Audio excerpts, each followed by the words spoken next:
There are many people tirelessly studying how to empty your wallet. There was a time when I could only see how much I lost and not how much I gained. When I earned, I regretted not investing more initially.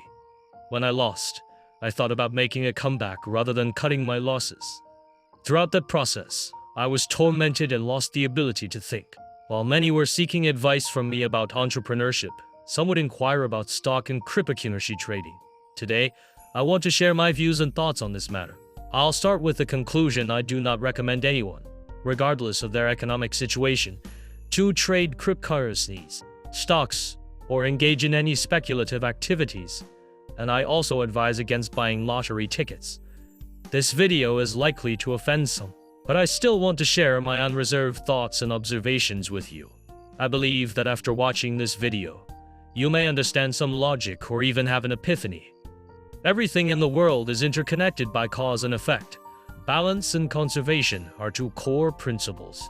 Luck doesn't last forever. Where there are wins, there will be losses. Let's talk about cryptocurrency trading. There's a saying that went viral online. People born in the 70s trade stocks, the 80s trade cryptocurrencies, and the 90s trade sneakers. But in real life, I've seen people of all ages trading cryptocurrencies, including myself at one point. Most who seek wealth through cryptocurrency trading often do so during financial struggles or tight monetary situations.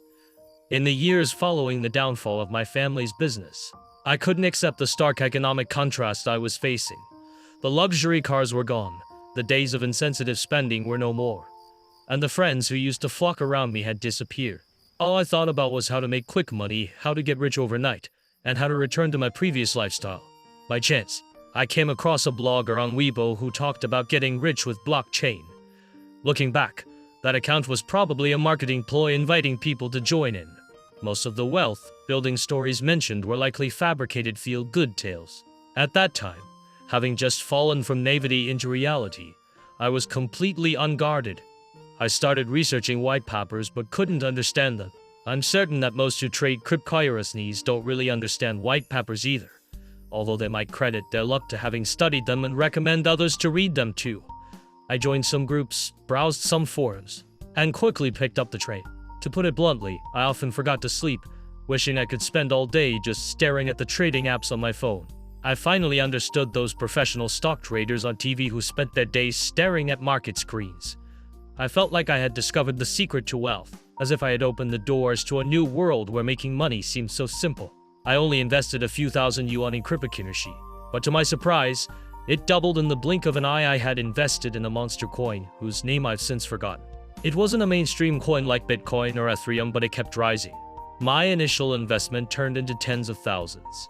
I became somewhat neurotically restless, even dreaming of turning back time, regretting not buying more of that coin at its lowest price.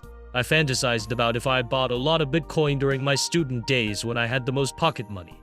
I could have easily paid off my parents' debts by now. I even imagined concocting a story to explain to my parents how I got billions on my account. Those days, I was almost out of my mind. Later, when I was on a business trip to meet investors, I returned to the hotel late, took a bath, and as usual, opened the trading app to see that the monster coin had plummeted, reducing my nearly 100, even lower than my initial investment. So not only did I get a thrill, I also lost some money. What do you think I did next? Give up. Of course, Nodi wanted to make a comeback. I believed the coin would rise again, so I bottom fished and invested another 20 yuan on top of what was left to make it 30 euro. I called my wife, who has a background in finance, and she reassured me that it was okay to lose the 30 yuan, as it was affordable. But if we earned from it, she advised to first take out the principal and continue with the profit. However, if I did make profits, I probably wouldn't have wanted to take out the initial capital because the forums were all about the concept of compound interest. But whether you want to hear it or not, I must say frankly, trading cryptocurrency is gambling. The process is no different from gambling. You can only see how much you've lost, not how much you've earned. When you earn, you only regret not starting with a larger capital. When you lose, you only think about making a comeback, not about stopping losses. I spent about 30 yuan to join an information group where the group leader would shout which coin could earn a percentage or even double, urging everyone to get on board quickly. I spread the initial 30 yuan across several coins to diversify the risk. Let me just jump to the conclusion. Months later, it was almost all gone. I realized that trading coins doesn't necessarily make money, but teaching others to trade coins is highly likely to be profitable. I always thought of myself as smart with a good memory and higher education, but at that time, I was just a fresh leak, a metaphor for someone easily taken advantage of in Chinese internet slang. Facing the so-called intelligent stacks where everyone is equal, the only two things I felt I did right were not using leverage and stopping trading altogether. I uninstalled the apps, left the groups, and blacklisted the emails I received from exchanges. My wife, as smart as she is, probably guessed what happened but never asked. What did I gain from this experience of trading cryptocurrency?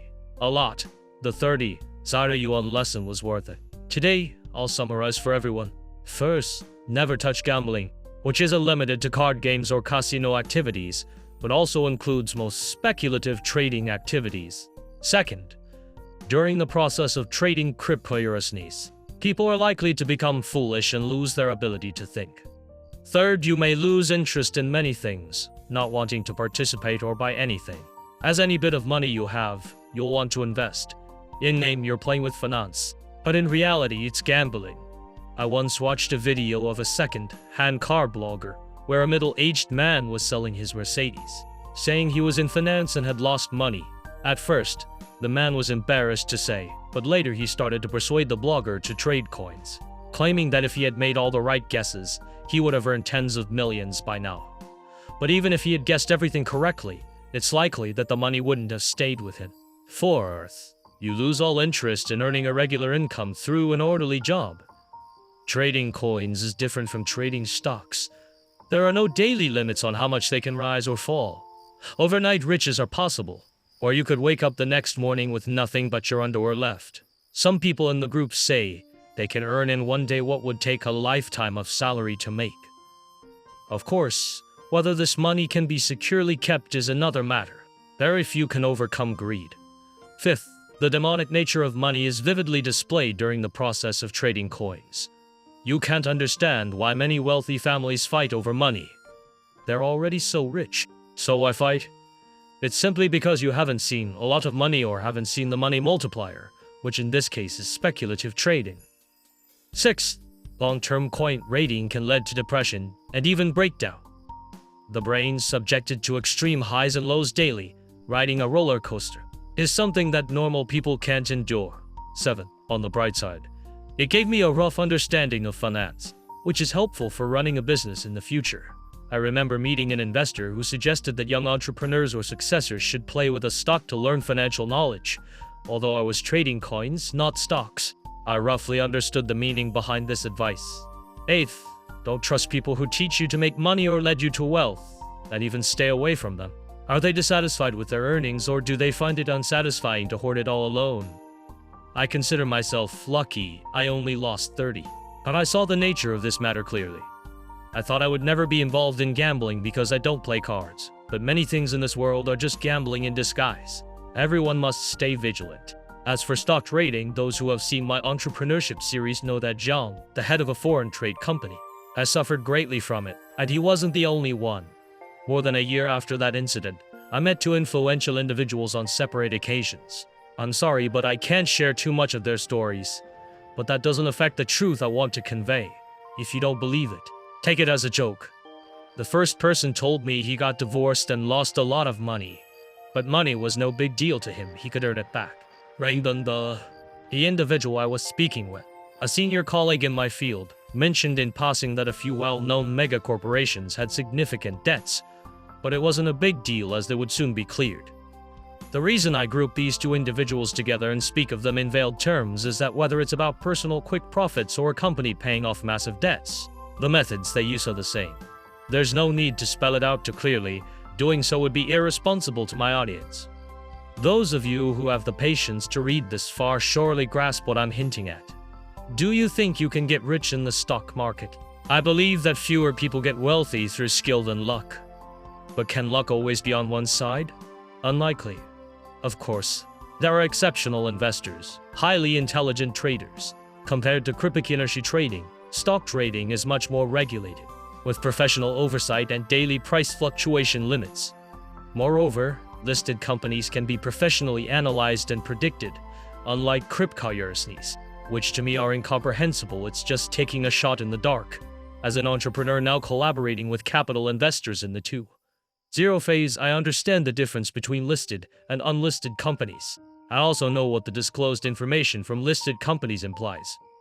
This understanding is not solely from the influence of professional investors in series of funding, but also from a mentor on my entrepreneurial journey, Mr. Zhang, a general manager of a foreign trade company and a seasoned stock investor who has experienced significant losses. Don't just seek out successful young heroes. Their success is often a matter of youthful luck and is hardly replicable. Instead, engage with those who have matured late or seasoned veterans who have weathered many storms. Their lives are the norm, rich in lessons, and offer pitfalls to avoid. I've said enough, but I likely will never engage in stock trading. Some relatives and classmates of mine trade stocks regularly. They may have made some money, but I haven't seen their lives improve substantially or achieve financial freedom. Some have often asked to borrow money from me. Trading can be addictive and severely test one's character. If you lack self-control and the ability to stop, you should avoid it altogether. As for lotteries, I've bought tickets while studying and working, but never won big, nor do I have the means to purchase large quantities professionally. However, I believe my luck and my financial fortune is reserved for bigger things in life. I'd like to think that the lottery system is fair, but the odds of winning the jackpot are incredibly low, even lower than achieving other life-changing milestones through hard work like passing exams, securing a job in the public sector, succeeding in entrepreneurship, or getting promoted. Everyone understands this, it's just that we seldom compare these odds. Lotteries exploit human nature. They understand you better than you do, feeding the belief that you're not ordinary and questioning why you can't be the one to win. A college friend was the first in our circle to be employed by a local company, almost guaranteeing a green card. He seldom mentioned his employer, only known to a few close friends, a company that develops software for casinos. In confidence, he revealed that the machines in casinos, seemingly lifeless, are like robots programmed to predict and manipulate player behavior. The code relies not on technology, but human psychology. There are many tirelessly finding ways to empty your wallet. This channel won't sell anxiety or manufacture resonance for views, but aims to provide solutions, or at least remedies, to societal truths and common struggles. It's vital to protect your mental strength to seize life's opportunities and meet benefactors, especially during low points in a restless online environment. We all know the importance of physical health, but mental fortitude is even more crucial. Always believing that something wonderful is about to happen is the belief we should embrace. Adversities are merely rehearsals on the road to success. Let's turn things around together. Translation. An experienced colleague in my profession remarked casually that several renowned, large-sized companies were deeply indebted, but reassured that it was manageable as the debts would be paid off shortly.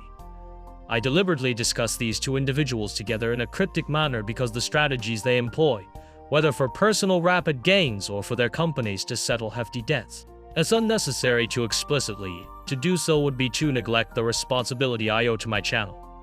Those who have patiently read up to here can surely infer my meaning. Do you think you can amass wealth in the stock market? It seems to me that there are fewer who prosper through skill than those who do through chance. Yet, can fortune always favor us? That seems improbable. Naturally, I'm convinced that there must exist some investment wizards, supremely astute financiers, and traders. Stock trading is considerably more regulated than cryptocurrency trading, with professional regulatory bodies and established limits on daily price movements. Furthermore, one can conduct professional analysis and prognostications on the companies behind the stocks, unlike the enigmatic nature of cryptocurrencies, which seem to be a gamble. As a business operator who has entered the second phase of enterprise and begun collaborating with capital investors, I am well aware of the differences between public and private companies and comprehend the implications behind the information they disclose. This insight comes not just from the subtle influence of professional investors in the initial funding rounds, but also from my mentor since graduation, Mr. Zhang. Mr. Zhang, a general manager of a foreign trade company and a veteran stock market investor who has also faced significant downturns. When seeking wisdom, it is more beneficial to learn from those who have achieved success later in life or have endured hardships, as their experiences are more common, fulfilling, and offer practical lessons and pitfalls to avoid. I will not elaborate further, but I will likely steer clear of stock trading.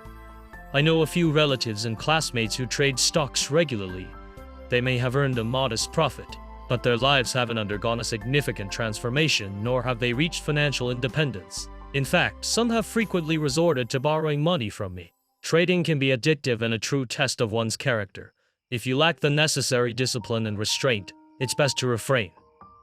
Regarding lotteries, I've purchased tickets during my studies and while working, yet have never hit the jackpot, nor do I have the financial capacity to buy tickets in large numbers professionally. However, I am resigned to the belief that my fortune is destined for greater endeavors later in life. I choose to trust that the lottery system is devoid of deceit. Still, the probability of winning a substantial prize is exceedingly slim, far less than the likelihood of achieving other transformative goals through determination, such as passing competitive exams, succeeding in business, or advancing in one's career. While these endeavors are undeniably challenging, winning a lottery is considerably more so. This is common knowledge, though we rarely compare these odds side by side. The lottery exploits our nature, understanding us better than we understand ourselves, capitalizing on the belief that we're special and unwilling to accept mediocrity, asking why we can't be the fortunate winner. If others can't succeed, a university peer was the first among us to be recruited by a local firm, which virtually guaranteed a green card. He rarely discussed his employer, known only to a handful of close friends, a firm that writes software for casinos. He confided in us that the casino machines, while seemingly inanimate, are programmed like robots to scrutinize and manipulate players. These codes are not founded on technology but on human psychology. The world is full of people relentlessly scheming to empty your wallet. This channel refuses to peddle anxiety or fabricate empathy for the sake of viewership, instead aiming to share insights into societal truths and widespread challenges. My goal is to offer solutions, or at least remedies, to safeguard one's mental well-being, preparing us to capitalize on life's opportunities and meet benefactors without succumbing to the tumultuous online climate that fosters anxiety and could lead to depression, rendering us powerless even when good fortune arrives. It's a well-known fact that physical health is essential, but mental strength is paramount. Holding on to the belief that wonderful things are imminent is our most vital creed. Hardships and low points are nothing but rehearsals for success. Let us strive together for a reversal of fortune.